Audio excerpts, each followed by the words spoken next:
Et d'ailleurs, c'est ce qui va nous mener à la news suivante, qui a fait couler beaucoup d'encre. Oui, regardez. En fait, l'un des responsables du studio CD Projekt est le game director de Cyberpunk, à savoir Adam Badowski.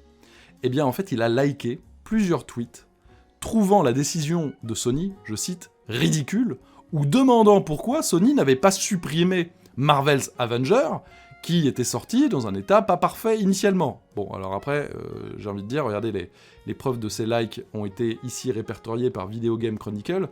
Je trouve quand même que, évidemment, oui, Marvel Avengers n'a pas connu un démarrage tonitruant, etc., mais enfin, les problèmes n'étaient quand même pas du tout, à mon sens, hein, du même acabit que pour Cyberpunk 2077. Alors, ces likes ont été très rapidement retirés.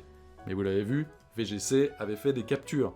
Ça montre quand même l'état de nervosité, de tension, de stress qu'il y a en ce moment. Je pense que ça va laisser des stigmates dans tous les sens, hein, cette sortie absolument chaotique. On sent que Sony n'a pas apprécié que CD Projekt annonce publiquement de demander un remboursement alors que ça va à l'encontre des règles du PlayStation Store, dans l'absolu, et que devant la pression globale, il y a eu des arbitrages qui ont dû être faits. Du coup, est-ce que c'est une manière un petit peu, entre guillemets, de se venger, ou de faire basculer la pression, d'avoir retiré le jeu de la boutique? On se rappelle que même si, depuis le début, CD Projekt dit « on discute avec Sony », c'est eux qui ont réagi après coup, après le tweet initial de PlayStation. Bon, on a l'impression qu'ils se cherchent un petit peu. En tout cas, voilà, ça va laisser des traces.